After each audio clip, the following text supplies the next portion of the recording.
Hello बच्चों, मधुमक्खी Apis की मुख्य संरचना का अध्ययन कर लिया हमने और उसके साथ ही साथ जो मुख्य ग्रंथियां पाई जाती हैं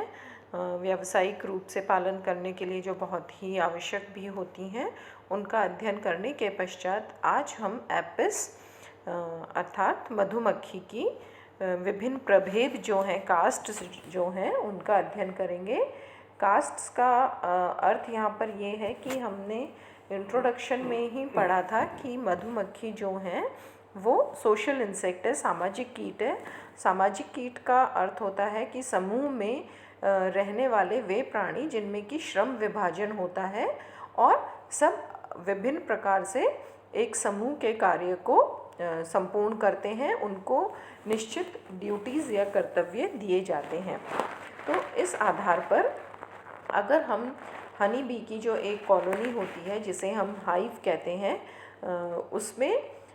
उसका अध्ययन करें तो यह पता चलता है कि एक छोटे से समूह में 300 से 500 से लेकर 32 से 50 हज़ार तक इंडिविजुअल या सदस्य रहते हैं और इन सदस्यों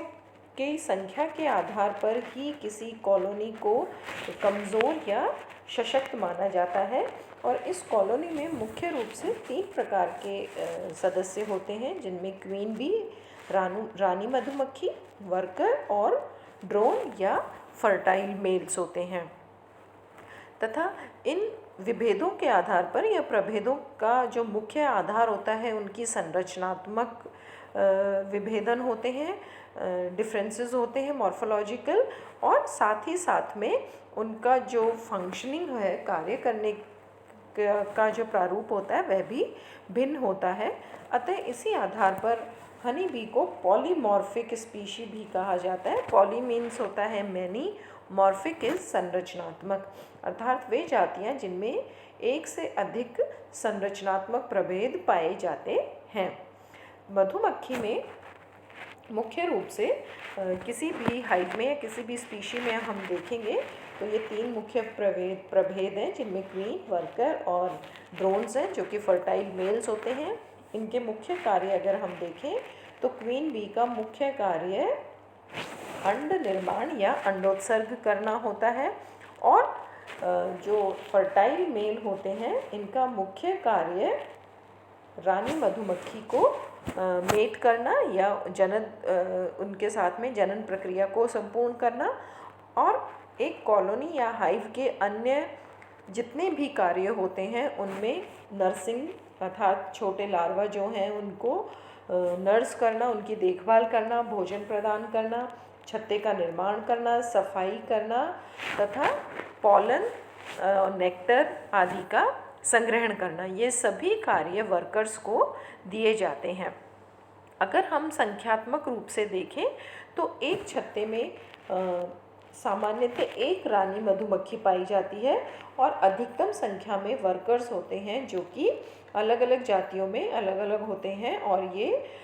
50 से 400 से भी ज़्यादा हो सकते हैं और कुछ प्रजातियों में इनकी संख्या 50,000 तक भी हो सकती है।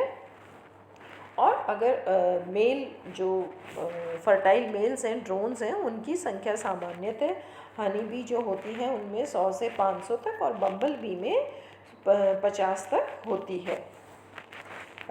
अगर हम साइज़ देखें संरचनात्मक रूप से तो queen bee comparative to workers और मेल बहुत अधिक बड़ी होती है और अगर फर्टाइल मेल और हनी बी में हम डिफरेंसेस देखें तो क्वीन बी का जो एब्डोमिनल टिप होता है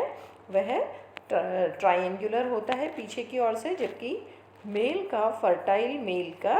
यह कर्व्ड होता है और वर्कर्स दोनों की अपेक्षा बहुत ही छोटे होते हैं आकार में। अगर क्वीन बी की हम संरचना देखें, डिटेल्स देखें तो क्वीन बी वास्तव में फर्टाइल फीमेल होती है अर्थात डिप्लॉयड होती है जिनमें कि रिप्रोडक्टिव कैपेबिलिटी होती है, फर्टाइल होती हैं ये और किसी भी हाइव में ओवरऑल कंट्रोल करने के लिए क्वीन बी की या रानी मधुमक्खी की उपस्थिति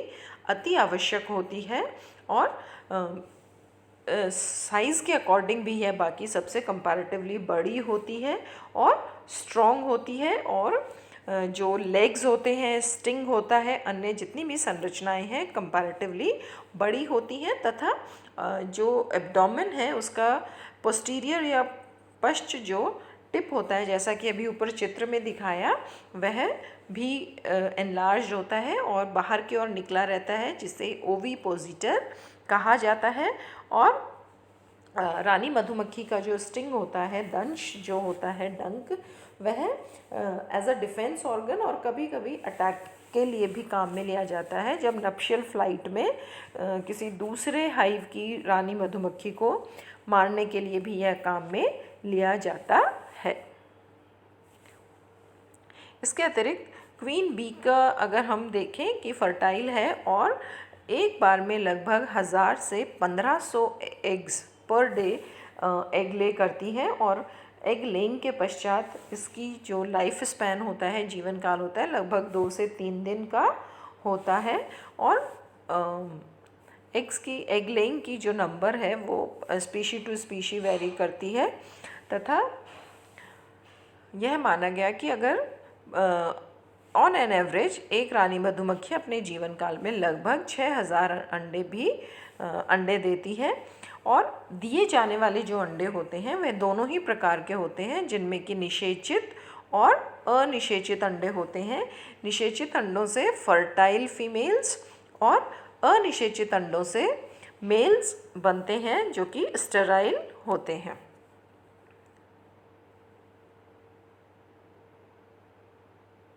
वर्कर बी का अगर हम अध्ययन करें तो वर्कर बी जो होती हैं वो स्टेराइल फीमेल्स होती हैं, अर्थात बंध्य मादा होती हैं, जो कि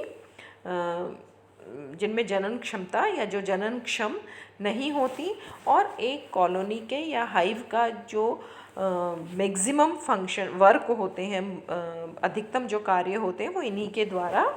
संपादित किए जाते हैं। और इन विभिन्न कार्यों को करने के लिए इनमें अनेक प्रकार के अडेप्टेशंस या अनुकूलताएं पाई जाती हैं। फॉर एन एग्जाम्पल अगर हम संरचना देखें तो वर्कर बी का जो लेग्स हैं उन पर पोलन बास्केट, हमने पहले एक्सटर्नल मॉर्फोलॉजी में अध्ययन कर लिया था। ये जो मुख्य भाग होते हैं, कॉक्सा, ट्रोकेंटर, फीमर, टार्सस, तो ये हेयरी स्ट्रक्चर जिस पे कि अनेक लंबे लंबे ब्रश लाइक संरचना उपस्थित होती है, यह पोलन बास्केट होती है। इन रोम सदृश्य लंबे बालों सदृश्य संरचना पर जब फूल पर बैठती हैं वर्कर बी जाकर, तो इस प्रकार से परागण एकत्रित हो जाते हैं, और इसी प्रकार से यह ब्रश उपस्थित होती है, और यह ब्रश एंटीना क्लीनर के काम में भी आती है, अर्थात अन्य स्पर्शकों की क्लीनिंग के भी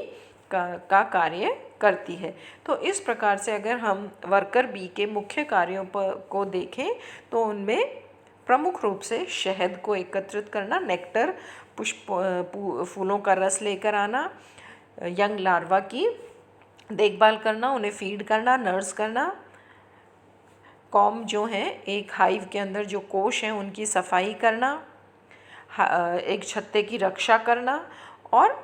फैनिंग के द्वारा लगातार अपनी पंखों से हवा करके टेम्परेचर को मेंटेन करना होता है। इसके अतिरिक्त अभी जैसा चित्र में आपको दिखाया था, पॉलन ग्रेन पॉलिनेशन में भी सहायक है, और उसी के साथ साथ एंटीना क्लीनर जो ब्रश बॉर्डर होती है एंटीना क्लीनर का भी काम करती है। तथा जो मुख्य फंक्शन होता है वर्कर बी का, शहद एकत्रित करना, और इस शहद को एकत्रित या नेक्टर जो फूलों का रस है उसे एकत्रित करने के लिए प्रोबोसिस का निर्माण होता है। Proboscis sucking type of mouth part होता है, चूषकांग के रूप में होता है, जो कि लिक्विड सैप को या जूस को ग्रहण करने के लिए होता है। और इस प्रोबोसिस का निर्माण मैक्सिली और लेबियम के मॉडिफिकेशन से होता है, अर्थात हनी बी में जो प्रोबोसिस है वो मैक्सिली और लेबियम का एक रूपांतरण होता है।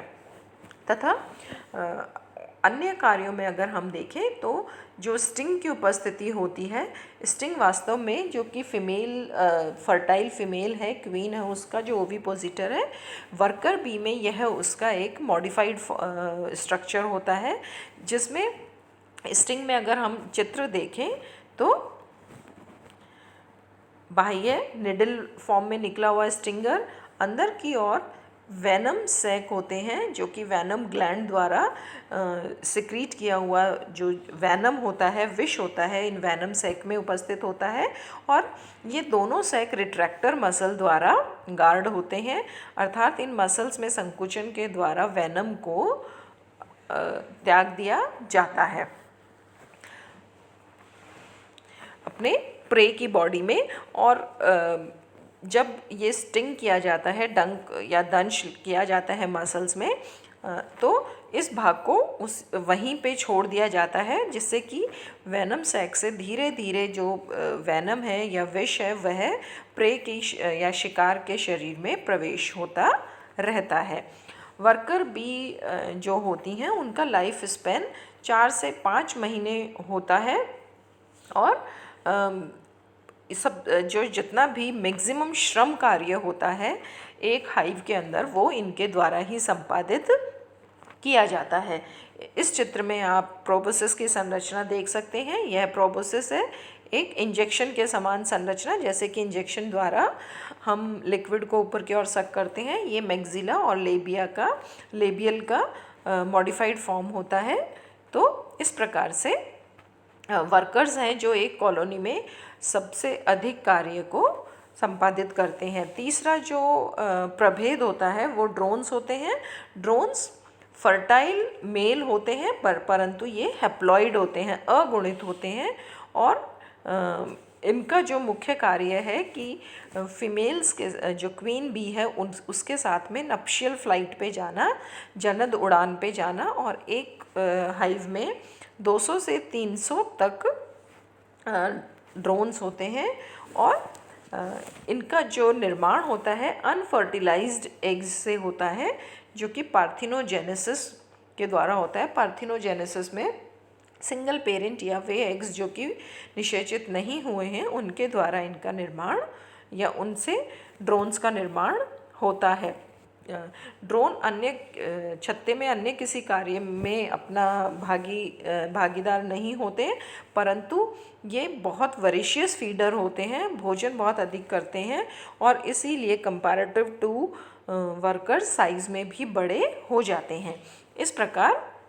अगर हम हनी बी में एक कॉलोनी का अध्ययन करें तो ये मुख्य 3 प्रभेद होते हैं और उनके सामान्य कार्य होते हैं। इन सभी स्लाइड्स में डिटेल दी हुई हैं, डायग्राम्स दिए हुए हैं। इनका अच्छे से अध्ययन करना, और कुछ भी प्रॉब्लम हो आप पूछ सकते हैं। Thank you and have a nice time.